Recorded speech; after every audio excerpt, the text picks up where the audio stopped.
আপনি আপনার স্বামী হন্তক। কিন্তু এই যে জিনিসটা, এটা আমার একটা টার্নিং পয়েন্ট। মানে এই কনস্পিরেসিটা প্রয়োজন হলো কেন করার? মেয়েকে বললো কেন চক্রান্তটা করে খুন করেছে বলে, তুমি তো খুন করতেই পারো না। আমি বলছি যে তোমাকে কে বললো আমি করেছি? আমার কথা কিন্তু কেউ কোর্টে শুনতে চায় না। তুমি যথেষ্ট দেখতে ভালো, যাওয়ার রাস্তায় দাঁড়িয়ে পড়ো। মানে মাকে বলছে? হ্যাঁ, আমি আমি আমি না, আপনাকে বলছে আপনার ছেলে? হ্যাঁ, আমার সাথে নাকি ফিজিক্যাল রিলেশন আমি নাকি বাড়ির মধ্যেই করতাম, আর বাইরে তার গাড়িতে তো কুনাল। Is it possible? প্রথম শিক্ষা হচ্ছে মানুষকে মানুষ জ্ঞান করো। কাঁদছিলাম কোথা থেকে কোথায়, যে আমি নিখোঁজ বা নিরুদ্দেশ হলে জানবে আমি হয়ে গেছি। সংশোধনাগার আবার কিসে? কে সংশোধিত? সবাই কি ক্রাইম করে যায় ওখানে? মানে ওই 13টা বছর ফেরাবে কে? কেউ ফেরাবে না। জেলে র্যাগ দিতে হয়? তাতে আমি মার খেয়েছি। I was molested, কোনো একজন ভদ্রলোক, খুব নামজাদা ফরমার পার্টির লোক।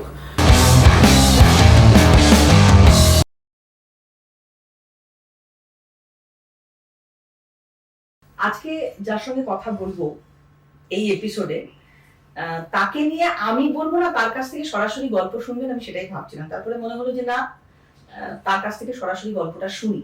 কারণ এইরকম লড়াই, এরকম সংঘর্ষ করে আজকে যে জায়গায় উনি এসেছেন, সেই গল্প আমার থেকে বেটার দিদির কাছ থেকে শোনা ভালো। অপরাজিতা গাঙ্গুলি আজকে আমার অতিথি। অপরাজিতা, স্বাগত জানাবো আপনাকে। এবং আমি যেটুকু শুনেছি আপনার সম্পর্কে সেটা আমার মধ্যে থাকবে, ওটা আমার জাপন, আমি ওটাকে নিয়ে আমার মতো করে ভাবি। কিন্তু আপনার মুখ থেকে আপনার লড়াইয়ের গল্পটা একদম শুরু থেকে শুনবো। কি হয়েছিল ঠিক যেদিনকে আপনাকে এই অপবাদে ভূষিত করা হলো যে আপনি আপনার স্বামী হন্তক? কি হয়েছিল একটু বিয়ের আগে থেকে যদি শুরু করেন। প্রথমেই বলি যে আমার সাথে কুনাল বোসের লাভ ম্যারেজ, এবং well accepted in the family. But কিছু জায়গাতে আমার শাশুড়ির একটুখানি ডিফারেন্স অফ ওপিনিয়ন ছিল, যেহেতু আমি বাঙাল, ওরা ঘটছে। আমাদের এত পয়সা কড়ি ছিল না, ওরা পয়সাওয়ালা। তো তারপর বিয়ে খাওয়া হয়, কিন্তু অনেক রকম সার্কামস্টান্সেস এর মধ্যে পড়ি। মানে উনি কিছুতে চাইতেন না ওনার ছেলের সাথে আমি, মানে ইভেন সিনেমা হল থেকে নিয়ে আসা হয়েছে আমাকে, যে কেন পিঙ্কুর সাথে তুমি গেছো, অনেক কিছু হয়েছে, ওগুলো ছোটখাটো ব্যাপার।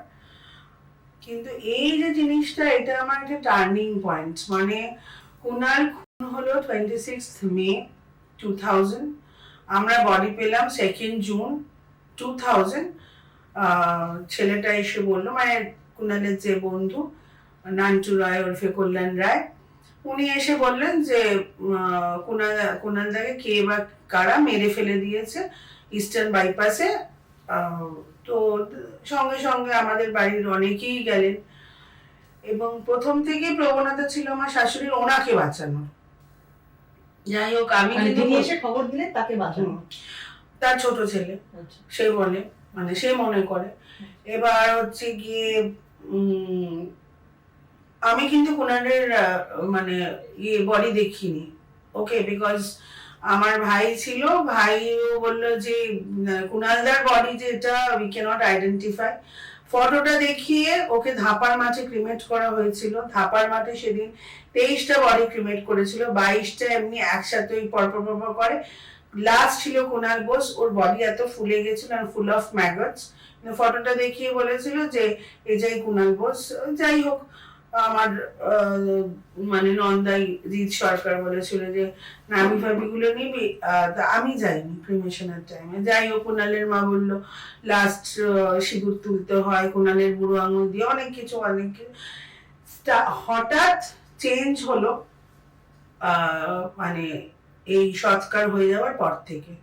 উল্টো দিকের বাড়ি সুনন্দা বৌদি, সুনন্দা চ্যাটার্জি, উনি আমায় খুব ভালোবাসতেন। উনি বলছেন যাই হয়ে যাক তুই কিন্তু এই বাড়ি ছেড়ে যাবি না।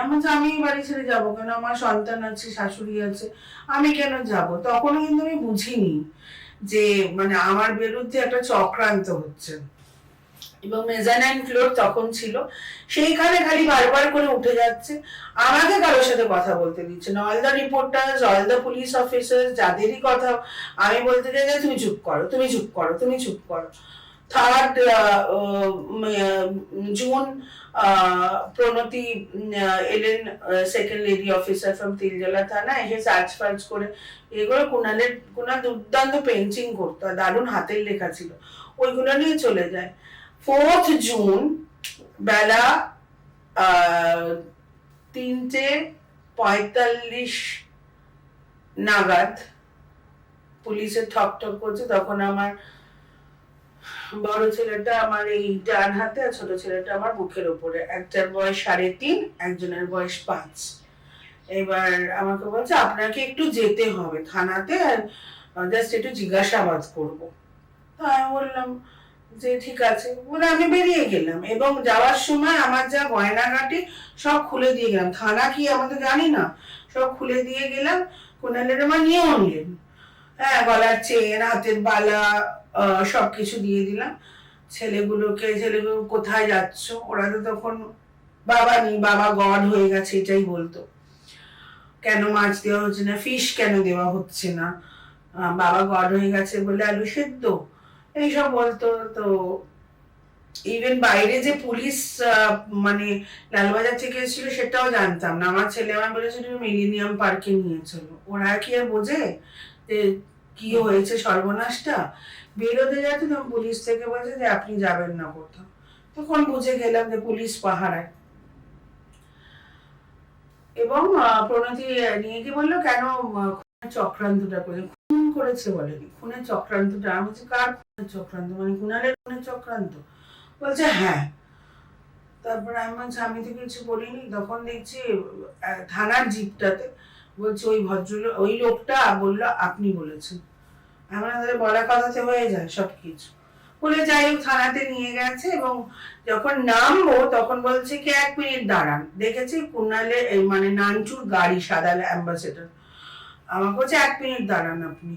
তা আমি দিয়ে নেমেছি, আমাদের দাঁড়িয়েছি, এরকম সিট কাভারটা খুলেছে, দেখি কুণালের এতটা ঘিলু আটকানো হয়ে গেল। এইটা গেল একটা পার্ট। আমাদের কুণাল শেষ। কুণাল যখন মিসিং, কত বড় ষড়যন্ত্র আমার বিরুদ্ধে, আমাকে পাঠালো কুণালের অফিসে, বললো যে তুমি গিয়ে পিঙ্কুর মাইনেটা নিয়ে এসো। এবং এইটাই এভিডেন্স হিসেবে ওরা দিল যে আমি নাকি প্রচন্ড মানে লোভী, যে কুণালের মাইনে আনতে গেছে জেনে বুঝে, কুণাল খুন হয়েছে জেনে। এইগুলো ষড়যন্ত্র, একটা আমার শ্বশুর বাড়ির ষড়যন্ত্র। তারপরে আমাকে বললো যে ওখানে গিয়ে দেখো পিঙ্কুর কোনো LIC আছে কিনা। আমি বললাম ওগুলো আমি কি করব জেনে। বলছে গিয়ে যাবে, আর কাকে দিয়েছে, সাথে দিয়েছে নান্টুরের গাড়িতে উঠিয়ে আমাকে, বলে তুমি নান্টুর সাথে যাও। এগুলো আমার মাথাতে আসবে যে কি হয়েছে না হয়েছে। সাথে আমার ভাই ছিল সুদীপ্ত গাঙ্গুলি, আজকে যার জন্যে জয়ন্তনারায়ণ চ্যাটার্জির জন্য আমি বাইরে এবং মাথা উঁচু করে রয়েছি। তো আমি দেখছি সব জায়গায় নান্টু রায়কে আমার সাথে পাঠাচ্ছে এবং পরবর্তীকালে যখন কোর্টের সেশন কোর্ট হয় সমানে বলে গেছে এই কথাগুলো, যে ও তো নান্টু রায়ের সাথে গেছে। আমার কথা কিন্তু কেউ কোর্টে শুনতে চায়নি। এইবার কুণালের যখন আমাকে নিয়ে চলে যায় তিলজলা থানাতে, তারপর থেকে ইনভেস্টিগেশন শুরু। পরের দিনকে কুণালের অফিসে যায়, কুণালের অফিসে পুরো এরম ডেস্কটা ভাঙা হয়, পুলিশই ভাঙে। ও আমার জন্য গরম জল রেডি করে রেখেছিল কুণালের অফিসে, আমার গায়ে ঢালবে বলে, মানে পোড়াবে আমাকে। কারণ কুণাল খুব ভালো ছেলে ছিল, মানে বলতেই হবে আমার হাজবেন্ড ভীষণ ভালো এবং ভীষণ গুণী ও ছিল। মানে আঁকা ঝোঁকা বলো, খেলা বলো, লেখা বলো, আমাদের একটা ডুয়েট গান আমরা অলওয়েজ গাইতাম, আকাশ করা সূর্য তারা দুজন্য, যে কোনো জায়গাতে হলে এই পিঙ্কু আর মনমন এই গানটা গা। যাই হোক, তখন ওই ডেস্কটা ভাঙার পরে দেখছি ওপরে। আমার ম্যারিড লাইফ হচ্ছে 1992 থেকে 2000, 24 জানুয়ারি। প্রেম ছিল 3 বছর। তো যখন ওই ডেস্কটা খোলা হয় তখন ওপরে একটা লাস্ট টেস্টিমনি বলে চিঠি লেখা, যে আমি নিখোঁজ বা নিরুদ্দেশ হলে জানবে আমি খুন হয়ে গেছি, খুন হয়েছি নান্টু রায় ওরফে কল্যাণ রায়, পুরো লেখা। যাই হোক, এইটা তো গেল একটা পার্ট। যখন সাক্ষী হয়, কুণালের মা বলছে যে আমার পা জড়িয়ে ধরে ক্ষমা চেয়ে বলেছে আমি নান্টু রায়কে বিয়ে করবো তাই খুন করে ফেলেছি। এবং পরপর সাক্ষীরা তাই বলেছে। কুণালের মা কুণালের বাড়ির কাজের মেয়ে পুষ্প হালদার, কুণালের মার নাম লক্ষ্মী বসু, কুণালের বাড়ির কাজের লোক হচ্ছে গিয়ে পুষ্প হালদার, কুণালের জেঠিমা যিনি নেই, and who has actually made up these stories, Meera Basu আর কেতন সেনগুপ্তা, কুণালের বেস্ট ফ্রেন্ড, চাইল্ডহুড ফ্রেন্ড। এরা চারজনেই এইটা দিয়েছে। না, মানে এই কনস্পিরেসিটা প্রয়োজন হলো কেন করার? উনি বলেছেন আমার লাভ অ্যাফেয়ার, আমি নাকি ঘরের মধ্যে বসে নোংরামি করতাম এবং মানে আমার সাথে ফিজিক্যাল রিলেশন ছিল, তার সারা বাড়ির লোকরা কেউ ছিল না বলার। এবং কুণাল তাহলে কি, কুণাল বাইরে নাকি দাঁড়িয়ে দাঁড়িয়ে কাঁদতো। আপনি তো প্রেম করেছেন, হ্যাঁ, তো সেই সময় কিছু বুঝতে পারেননি শ্বশুর বাড়ির সম্পর্কে? তার না, তখন তো কুইন ভিক্টোরিয়া, তখন তো আমি ভীষণ ভালো। তারপর তো আস্তে আস্তে শুরু হয়ে গেল ঝামেলা আফটার মানে ম্যারেজ। প্রথম দিকে বাঙাল টাঙাল করেও তারপরে মেনে নিল। উনি আমাকে মানতে ওনার খুব অসুবিধে, কারণ কুণালের সাথে আমার ম্যারিড লাইফটা খুবই ভালো ছিল এবং অনেক সময় কুণাল বলেও ছিল। মশাই ছিলেন না? শ্বশুর মশাই জেনারেল ম্যানেজার যেখানে কুণাল কাজ করতেন সেখানকারই ছিল। উনি চার্টার্ড অ্যাকাউন্টেন্ট, গোল্ড মেডেলিস্ট, অত্যন্ত সজ্জন লোক, এইটুকুন শুনেছি। কিন্তু আমার শাশুড়ি কিন্তু কনভেন্সের মেয়ে, কিন্তু অত্যন্ত জঘন্য মাইন্ডসেট, এবং ওইভাবে আমার ছেলেদের আপব্রিঙ্গিংও হয়েছে। আমার ছেলে 5 বছর 3.5 বছর আমি রেখে চলে এসেছি, একটা দিন দেখতে যায়নি। কোর্টে নোংরা নোংরা কথা বলেছে। লাস্টে আমার বাবাকে তো আমি লাস্ট দেখা দেখতেই পাইনি। বাবাকে আমি বলেছি তুমি কেন আসো এখানে এই নোংরা কথাগুলো শুনতে? তখন বাবা বলেছিলেন আমি আমার মেয়েকে দেখতে আসি, আমি কানে শুনতে পাই না। আমি বলছি তোমার হাত জোর করে বলছি তুমি কোর্টে এসো না। এত নোংরা কথা আমার ভাই বলতে এগুলো কি বলছি? আমার সাথে নাকি ফিজিক্যাল রিলেশন আমি নাকি বাড়ির মধ্যেই করতাম, আর বাইরে দাঁড়িয়ে থাকতো কুণাল। Is it possible? অথচ ওনার হাত ভাঙলো 2000 মার্চ মাসে। পুরো ওনার সমস্ত পরিচর্যা পরিষেবা সব আমি করেছি। আমি যে না আয়া রাখতে হবে না, এবং খাবার রান্না করে করে CMRI তে নিয়ে গেছি। উনি যেটা ভালোবাসেন খেতে। উনি ডাবল শেয়ারিং রুমে ছিলেন। ও পাশের বেডের ভদ্রমহিলা বলেছিল আপনার মেয়েটা তো খুব ভালো, বলছে যে মেয়ে নয় আমার ছেলের বউ। ছেলের বউ যতটুকু করবে একদম। এখনো বদল। 2023 আমার কেস, 2023 আমি গেছি প্রভিডেন্ট ফান্ড গ্র্যাচুইটি ছেলের। আমি তো এখন বলবো যে কার লোভ বেশি, কার লোভের কথা উনি বলছেন? উনি যে এত বড় বড় লেকচার মেরে বলেছেন লোভী তো উনি আমার হাজবেন্ডের গ্র্যাচুইটি প্রভিডেন্ট ফান্ড তুলে নিয়েছে, যেটা ওনার রাইটই না, এখতিয়ারেই পড়ে না। ছেলেগুলোকে জঘন্য মানুষ করেছে, পড়াশুনো করেছে, মানে এত অশ্রাব্য কথাবার্তা বলে, এগুলো আমি ক্যামেরার সামনে বলতে চাই না। তুমি যথেষ্ট দেখতে ভালো, যাও রাস্তায় দাঁড়িয়ে পড়ো। মানে মাকে বলছে? হ্যাঁ, আমি না, আপনাকে বলছে আপনার ছেলে? হ্যাঁ, বিয়ে করলো আমাকে। I do not need any invitation, কিন্তু আমার ছেলে তো, আমি তো জন্ম দিয়েছি, একটা বলার প্রয়োজন বলে মনে করেনি যে আমার বিয়ে। রাস্তায় দাঁড়িয়ে নাটক করলো ওটা আমার ভাইয়ের বন্ধুর সামনে। আমার মা তো খুনি নয়, পুরো পেপার সুপ্রিম কোর্টেরও বলছে। আমি ওইটাতেই আসতে চাইছিলাম যে আপনি তো অ্যাকিউজ হলেন। অ্যাকিউজড হয়ে অ্যাকুইটেড হলাম from honourable high court in 2013 4th of December। আচ্ছা, তার আগে আমি বেলে বেরিয়েছি। জাস্টিস অসীম রায় আমাকে বেল দিয়েছিলেন। আমি ছিলাম, আফটার 6 months আমার ভার্ডিক্ট হয়, জাজমেন্ট হয়। তারপরে আমি হঠাৎ দেখছি আনন্দবাজার থেকে আমার ফোন করে বলছে কি ও দিদি তোমার আবার সুপ্রিম কোর্ট করেছে। আমি বললাম কে? বলছে তোমার শাশুড়ি। না, ওই সময়টা আপনি কোথায় থাকতেন? আমি আমার মার কাছে। বাপের বাড়ি? আচ্ছা। আমার কাছে শ্বশুর বাড়ি এন্ট্রি দেয়নি। আমি লোকের কাছ থেকে চুরি করে নাম্বার নিয়েছিলাম আমার ছেলে যাকে আমি জন্ম দিয়েছি। কথা বলেনি, আমি সেটা পরে বলছি। তারপরে আমি যখন জয়ন্তদা বলছে একদম ঘাবড়াবেন না, জয়ন্তনাথ চ্যাটার্জি আমার কাছে ভগবান। ওনার সঙ্গে আপনার মানে সেকেন্ড টাইম যখন সুপ্রিম কোর্টে? না, প্রথম থেকেই জয়ন্তদা।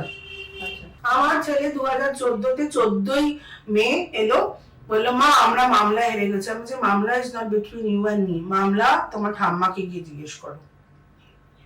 তখন অ্যাক্টিভ পেপারস গুলো পড়লো, পড়ে বলছে তুমি তো করতেই পারো না। আমি বলছি যে তোমাকে কে বললো আমি করেছি? যাই হোক, সেটা আবার যে মোটিভ ছিল সেটাও জানি না। সেটা হলো যে ওর বাড়িটা ও প্রমোটিং করাবে। এই যে এখন খুব জয় কামদারের নাম উঠছে, ওই জয় কামদারের থ্রুতে প্রমোটিং করিয়েছে। না কিন্তু ওনাকে খুনটা করেছিল কে? সেটা খুনটা করেছিল নান্টু রায়। হ্যাঁ, নান্টু রায় করেছিল। এত কথা। নান্টু রায় খুনটা করেছিল। মোটিভটা ছিল হচ্ছে গিয়ে টাকার ব্যাপার, বিজনেস। আমার ছেলেদের কোনো ইয়ে নেই তো, রাগ নেই তো নান্টু রায়ের উপরে, না আমার শাশুড়ির আছে, কারণ সে বেল পেয়ে গেছে 2005-এ, আমি কিন্তু পাইনি।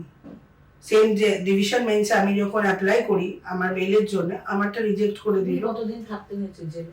আমি ছিলাম হচ্ছে 2000 থেকে 2013 এপ্রিল 16 অবধি। 13 বছর। 13 বছরের জার্নিটা মানে আপনার জার্নি যে সেই পোকা বেগুন ছুঁড়ে ছুঁড়ে ফেলে দিতাম, ইট কুড়িয়ে আনতাম, একটা সেল তৈরি হচ্ছিল, সেই ইট কুড়িয়ে এনে আমার ভাই আমার চানাচুর দিত, ওইগুলো থেতো করে করে ডালের মধ্যে আর ভাতের মধ্যে দিয়ে খেতাম। বডি মেপে শুতে দিত, তোমার চেহারা যতটা ওইটুকুন তোমার জায়গা, একটা ঘরে 45 জন, যে ওখানে কেউ বমি করছে, কারোর লুজ মোশন হয়েছে, কারোর শরীর খারাপ হয়েছে, একই রুমের মধ্যে।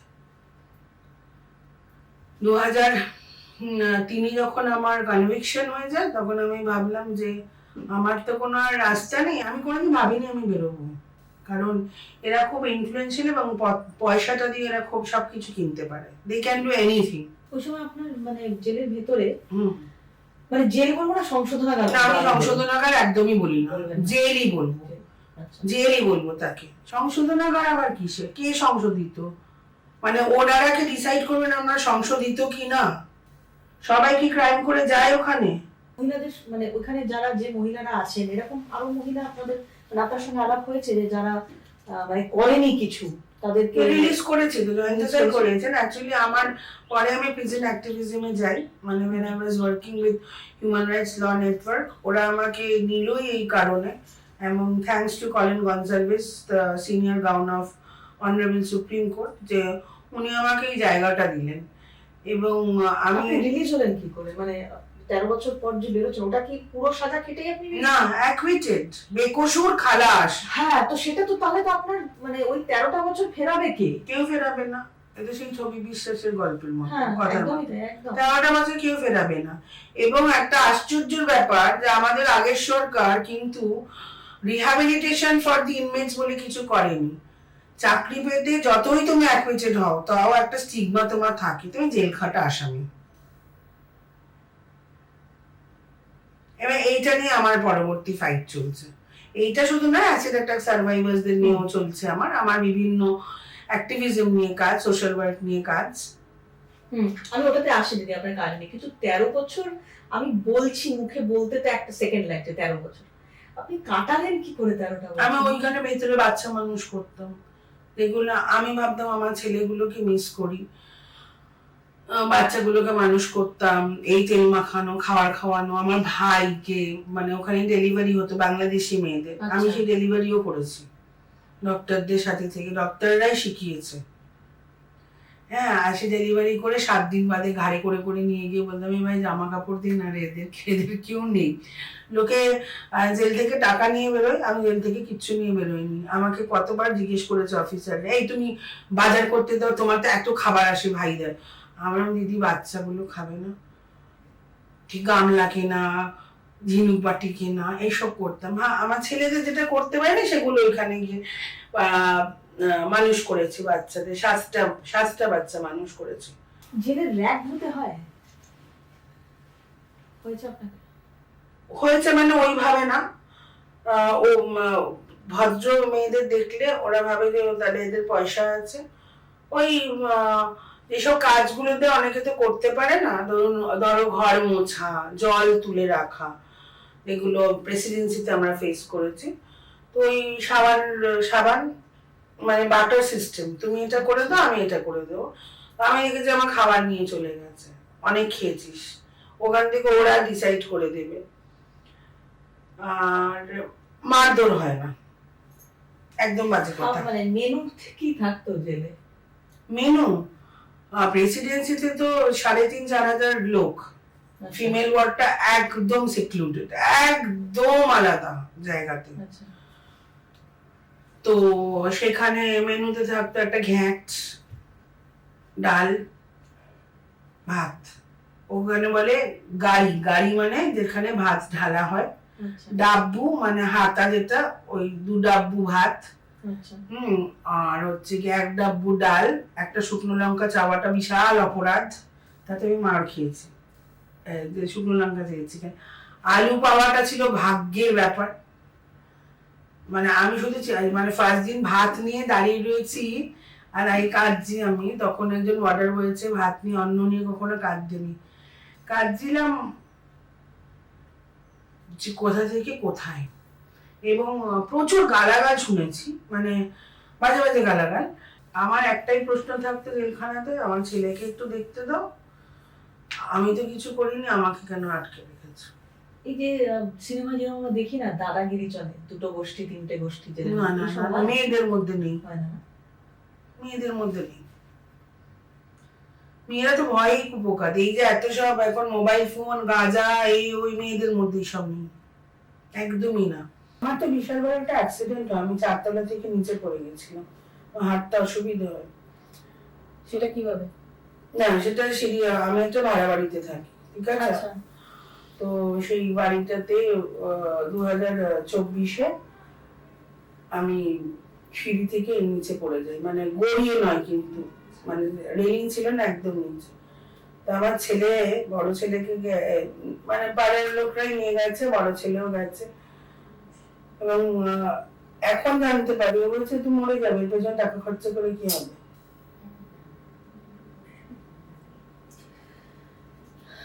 যেখানে আমরা ছিলাম, আসি একটু, সেটা হচ্ছে যে আপনি এটা শুরু করবেন, মানে এরকম একটা একদম সমাজ সংস্কারের একটা দায়িত্ব নিজের কাঁধে তুলে নেবেন, এই ভাবনাটা আপনার এই ভাবনাটা এসেছিল, আমি আমি বেরিয়ে আসার পরে, অ্যাক্টিভ হওয়ার পরে চাকরি খুঁজছিলাম, তখন আমাকে প্রথম চাকরি দেয় সিস্টার অ্যালেক্সিয়া।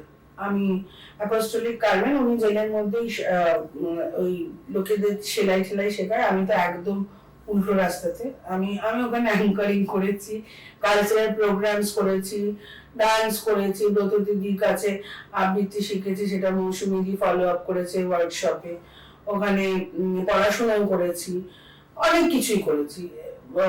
আমার বেশিরভাগ টাইম যেত কালচারাল প্রোগ্রামসে।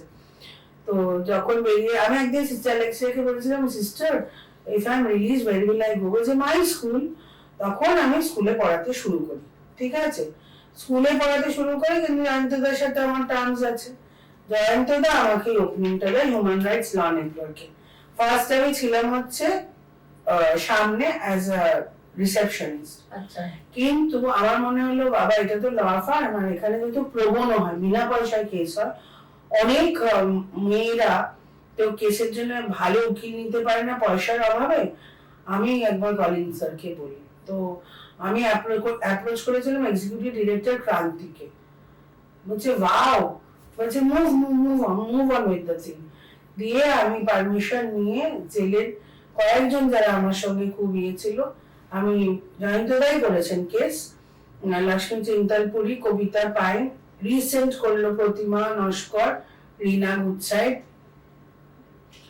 আরো করছি। তো তখন আমি মানে যেদিন রিলিজ হই, ওই কান্নাটা আমার মনে হলো যে মানুষের, মানে যতই তুমি ভেতরে ডাল ভাত ভালো করে খাবার দাবার দাও, মেডিসিন দাও, এ দাও, বাইরের হাওয়াটা একটা আলাদা। তখন আমি ভাবলাম যে আমায় কিছু করতে হবে। সিস্টেমের উপর রাগ হলো না আপনার? মানে শ্বশুরবাড়ির উপর রাগটা ছেড়ে দিলাম, সিস্টেমটা তো আমি এখনো বলবো যে সিস্টেমে, এই যে আফটার কেয়ার অফ প্রিজন নিয়ে এখন আমি কাজ করছি, যেটা জয়ন্তদা সত্যিই করছি। লাগলো মানে এই প্রমাণ হওয়া, 18 বছর লাগলো, because my in-laws were very influential. আর তার মধ্যে আমার মামা শ্বশুর, জেঠি শাশুড়ির দাদা তো ছিলেন হাইকোর্টের খুব বড় ক্রিমিনাল লয়ার, দিলীপ দত্ত। আচ্ছা উনি তো পুরোপুরি সমস্ত কিছু ওনার কথাতে দেখলাম সিস্টেম চলছে। না না, মানে এখানে আপনাকে অ্যাকিউজ করে লাভটা কি? এমন তো না যে শ্বশুরবাড়ির কেউ ঘটনাটা ঘটিয়েছে, এমন তো আমাকে নয়। অ্যাকিউজ করে লাভ হচ্ছে, বাড়ি বার করে দিল, বাড়িটার থেকে বার করে দিল আমাকে, সম্পত্তি গাত্রদাহ। কিভাবে? তারপরে ওই হিউম্যান রাইটস ল নেটওয়ার্ক থেকে আমাকে বললো যে go and collect the cases. আচ্ছা এবং জেলের একটা সিস্টেম দেখলাম, যতই আমি অ্যাডমিটেড হই জেলে আমি কাজ করতে দেবে না, because I know in and out of the prison না, ওখানটা ওদের খুব ভয়। তা আমি লয়ার গুলোকে পাঠাতাম আর নাম বলে বলে দিতাম, 3-4 বার আমিও গেছি এবং খুব বাজে বিহেভ করেছেন দুজন জেলার আমার সাথে। তাতে আমার কিছু এসে যায় না, কারণ আমার উদ্দেশ্য হচ্ছে মেয়েদের বার করা, রিলিজ করা। তো আমি করেছি রিলিজ, কিন্তু এইখানেই আবার আসছি প্রশ্নটাতে যে রিলিজ তো করেছি, কিন্তু যখন চাকরি তারা কাজের কোনো কিছু একটা সন্ধান চাইছে, there is nothing called after care। After কেয়ারে কি দিচ্ছে? টোটো অটো। একটা মেয়ে টোটো অটো চালাতে পারবে, আমাকে এসেছিল বলতে। এটা এই ম্যাটারটা চলছিল জাস্টিস অমৃতা সিনহার বাড়ি, শি গট ভেরি অ্যাংরি। বলছে আপনার মতন সম্ভ্রান্ত ঘরের থেকে তো এরকম কেউ আসেনি। আরে আমাকে বলছে শুয়োর পালন করবেন? আমি মানে হ্যাঁ, বাগান বাড়ি দিন তাহলে আমি করবো। এসে ফটো করে আমার ঘরের ফটো তুলে নিচ্ছে। তুমি আমার কিছু করছো না, অথচ তুমি আমার ঘরের ফটো তুলছো। এইটা নিয়ে স্যার লড়ছেন, আমিও লড়ছি, এটা যত দূর যায় যাবে। অ্যাসিড অ্যাক্টিভিস্টদের নিয়ে যে কাজ করছেন সেটা HRLN থেকে শুরু হলে ওদের কম্পেনসেশন দিত HRLN থেকে। যখন এই অ্যাসিডে আক্রান্ত হয় তাদের একটা ইন্সিডেন্ট কম্পেনসেশন দেওয়া হয় ফ্রম দ্য গভর্নমেন্ট 3 লাখ। সেই সূত্রে আমার সমস্ত অ্যাসিড সার্ভাইভারদের সাথে আলাপ। আপনি ছেলেদের কথা বলছেন, বিশেষ করে বড় ছেলের কথাই বলছি, যদি কোনোদিন সে বুঝতে পেরে আপনার কাছে আসে, আপনি অ্যাকসেপ্ট করবেন? না, ভীষণ মেন্টাল টার্মোইল, আমাকে এত মেন্টালি মানে হ্যারাস করে যে মাকে বলতে পারে ওরকম একটা কটু কথা, সেটা তো ওয়াইফকেও বলতে পারে কদিন মানে। না, আমি অ্যাকসেপ্ট করবো। I am very happy with my work. আমার ওয়ার্কে ইন্টারফিয়ারেন্স আমি আর চাই না। I want to lead this life. আমার বাড়িতে 3টে পোষ্য আছে, I am very happy with them, that unconditional love. একদম। I do not want any love from a materialistic person when I know he is a dangerous person. এবং কেন হয়েছে আমি জানি না। কুণাল তো একদম অপোজিট, অত্যন্ত ভালো ছিল। কুণালের ভাই, এই অন ক্যামেরায় বলছি, কুণালের ভাই কুশল খুব ভালো। কুণালের জ্যাঠিতো বোন সুমিতা খুব ভালো। কেন এরকম হয়েছে? ছেলেদের কথা আপনি বলেন, সেই ভালোরা আপনার 13 বছরে কোথায় ছিল?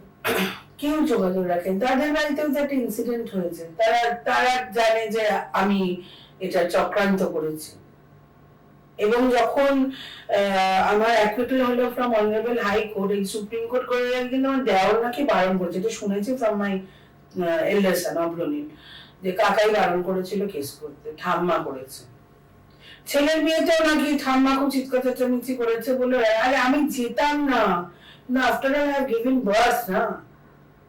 এখন তারা শাশুড়ি শ্বশুরকে নিয়ে নাচছে, নাচুক।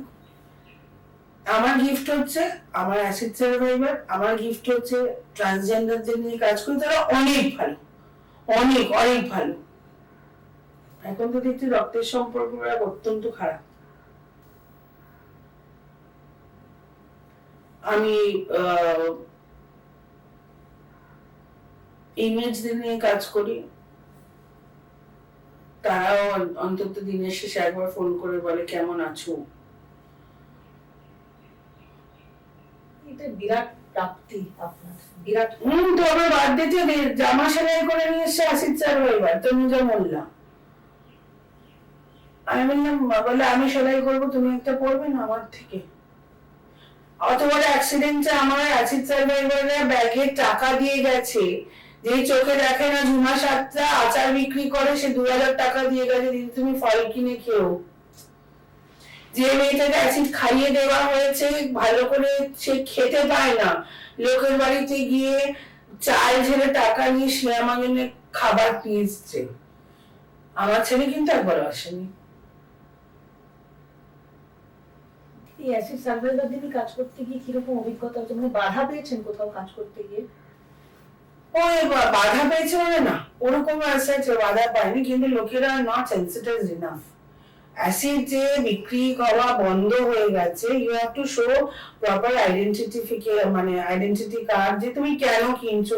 লোকে কিন্তু এখনো তলায় তলায় বিক্রি করে। আচ্ছা, না বাধা পাইনি। and এই সেন্সিটাইজেশন ক্যাম্প ফ্যাম্প অনেকগুলোই আমরা করেছি। বিদিশা ম্যাম আমাকে প্রচুর হেল্প করেছে, বিকজ আমি ফুল পুলিশ ফোর্সটা নিয়ে করেছিলাম। ম্যামই সাহায্য করেছেন। ম্যাম হচ্ছে আমার কাছে আর একজন, মানে উনি আমার থেকে বয়সে অনেক ছোট, বাট ওনার তুলনা হয় না। আপনি মানে এই জায়গায় দাঁড়িয়ে এতটা সময় পেরিয়ে অনেক রকম মানুষকে দেখেছেন, জেলের ভেতরেও দেখেছেন অনেক মানুষকে, জেলের বাইরে তো বেরিয়ে দেখেইছেন। আপনার অনেকগুলো মানে অনেক রকমের অনেক ধরনের এক্সপিরিয়েন্স হয়েছে মানুষকে নিয়ে। একটা ঠিকঠাক মানে মা বাবা ঠিকঠাক ভাবে যখন মানুষ করছে কোনো সন্তানকে, কোন কোন বিষয়গুলো মাথায় রাখা উচিত তাদের? প্রথম কথা হচ্ছে খালি শিক্ষা দিলেই হলো না, সকলের জন্য ফিল করুক একটা মানুষ। এই আমার ছেলের একটু বড় লোকই চালাচ্ছে, মানে বড় লোকরাই ভালো, গরিব লোকে না কেন দিচ্ছ তুমি? আমি একটা ক্যান্সার পেশেন্টের কথা বলি, এই ছোট একটা কথা দিয়ে বলি। মুর্শিদা বেগম, তাকে রিলিজ করেছে, সে টার্মিনালি ইল, জয়ন্তদাই করেছে, অত্যন্ত গরিব। তাকে আমার ছেলেই খাবার এনে দিয়েছে, এটাও বলছি, চাল ডাল এনে দিয়েছে। এইগুলো কেন করো? কি আনন্দ পাও? প্রথম শিক্ষা হচ্ছে মানুষকে মানুষ জ্ঞান করো।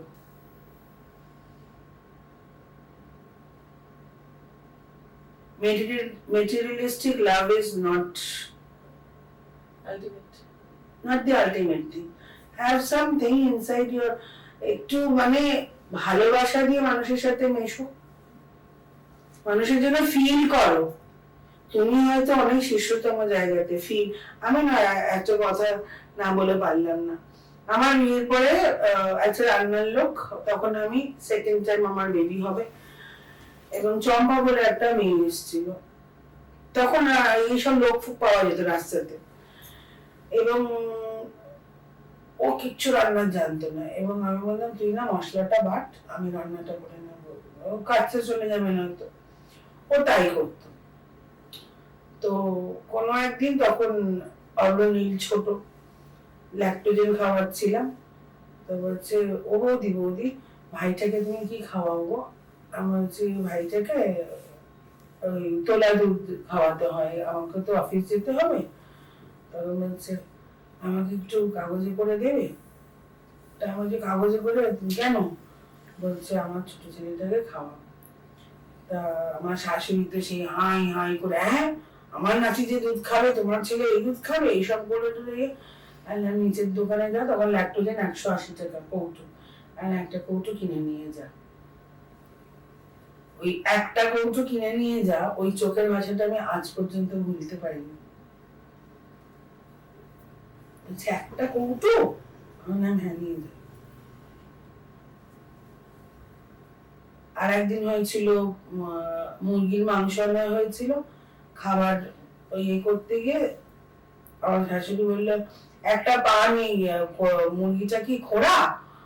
এবার আমি চুপ করে বসে আছি, আমি কুণালকে বলছি কোনো কিছু বলিস না, বলছে না কিছু না।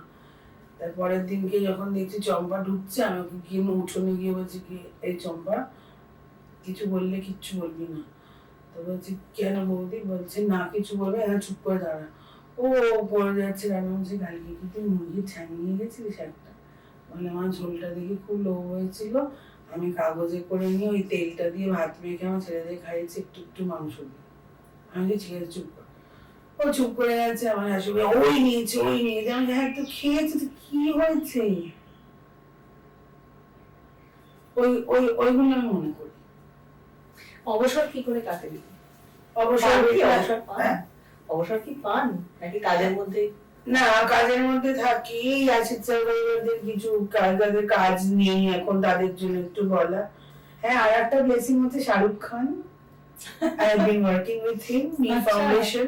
আমার প্রচুর ফটো আছে স্যারের সাথে। ওই একজন ভদ্রলোক, তো কোনোদিন লাইম লাইটে আসতে চায় কোনো দিন না, but he is very nice.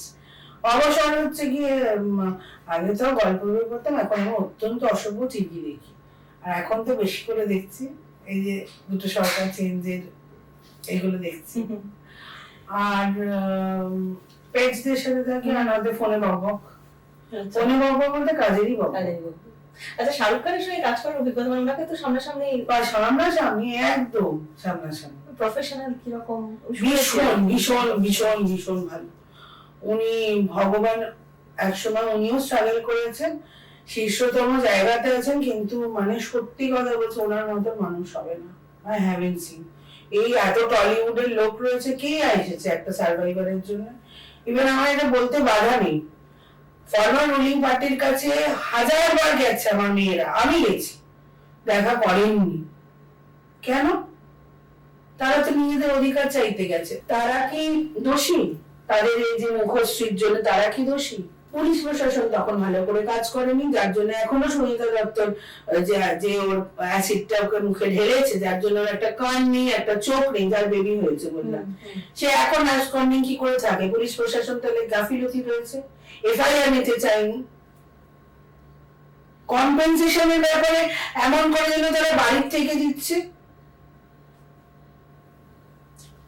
ট্রান্সজেন্ডারদের কথাও বলবো, যারা যোগ্য ক্যান্ডিডেট কোন চাকরি দেয় না। আই ওয়াজ মোলেস্টেড, কোন একজন ভদ্রলোক, খুব নামজাদা ফর্মার পার্টির লোক, যাই হোক ওই রঞ্জিতা দিকে বাঁচাতে গিয়ে আমার হয়েছে। তো ও ট্রান্সজেন্ডারের মধ্যে কালচারাল প্ল্যাটফর্ম হতে পারে, আমার হিজড়া দিক থেকে হিজড়া মানে জানে। জেল থেকে কি শিখেছেন 13 বছর? এক কথায় বলা যাবে না,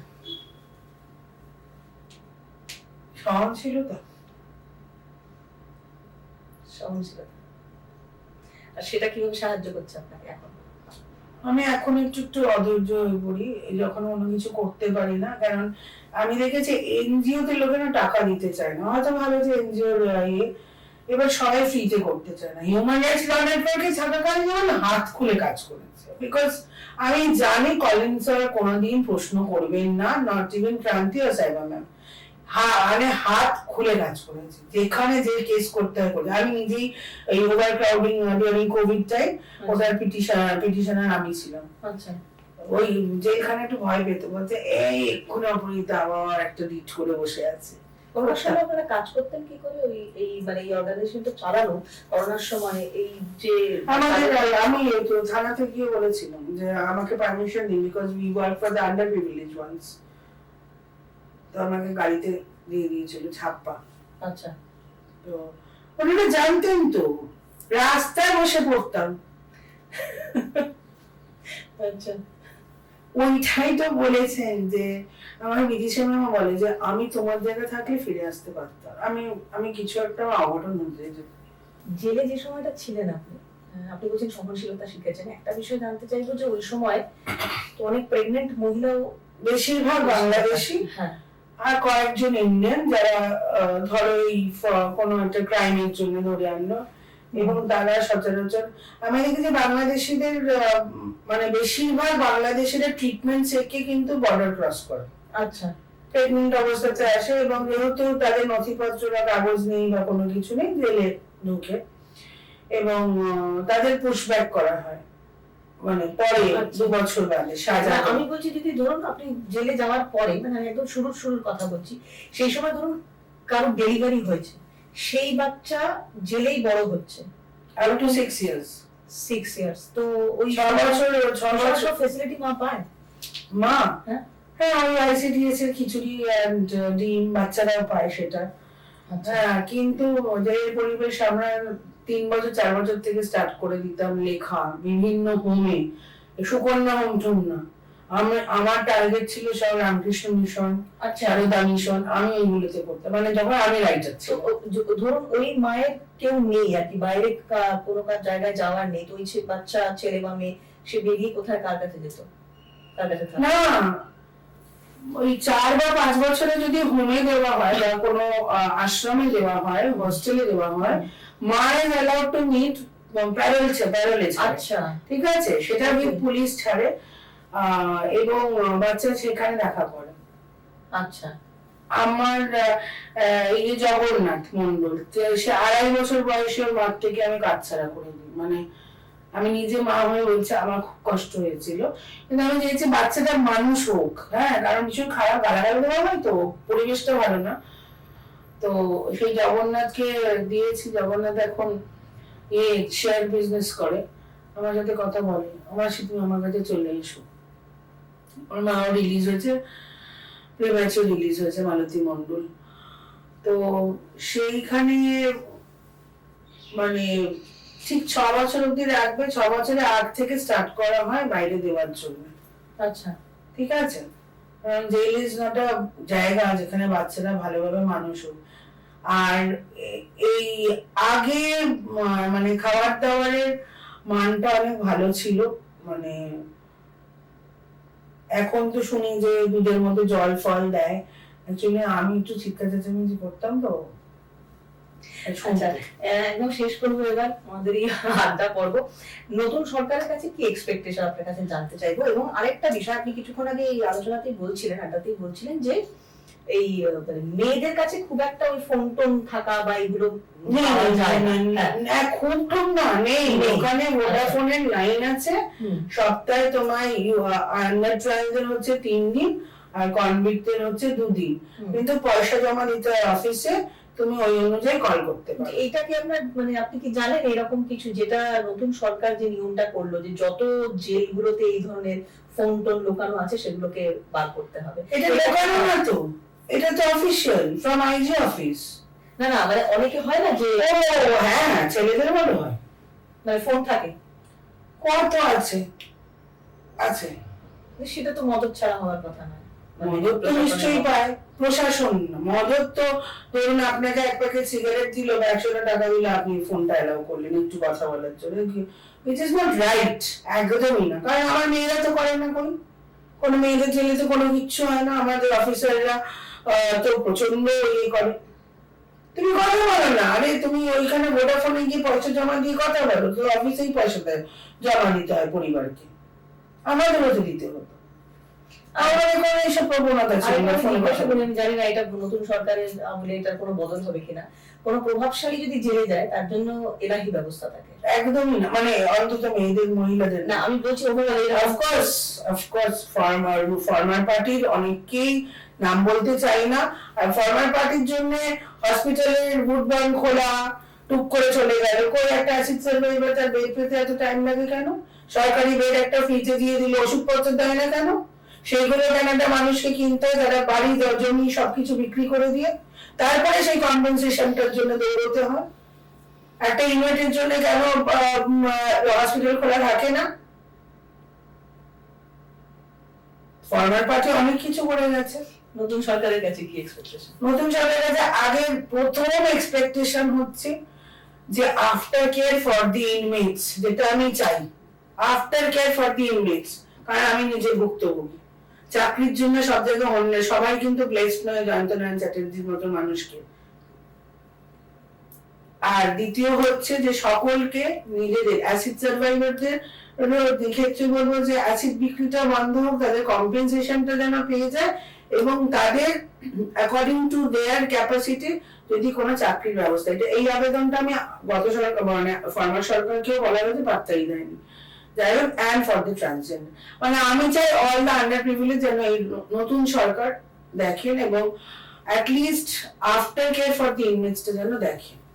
দেখা যাক নতুন সরকার কি যে প্রত্যাশাগুলো আমাদের রয়েছে বা দিদি যে কথা বলছেন সেগুলো পূরণ করে কিনা। দিদি, আজকে এখানে এই পর্যন্ত আড্ডা চলুক, আর এবং আগামী সময় আমি আবার আপনাকে পাবো এই আশা রাখছি। এবং আপনারা যারা এতক্ষণ আমাদের সঙ্গে কথা বললেন বা শুনলেন, এবং এটা আমি আবার বলছি, এটা একটা লেসন, এখান থেকে অনেক কিছু শেখার আছে, যারা শিখতে চান। আজকে এখানেই শেষ করছি, ভালো থাকবেন সবাই।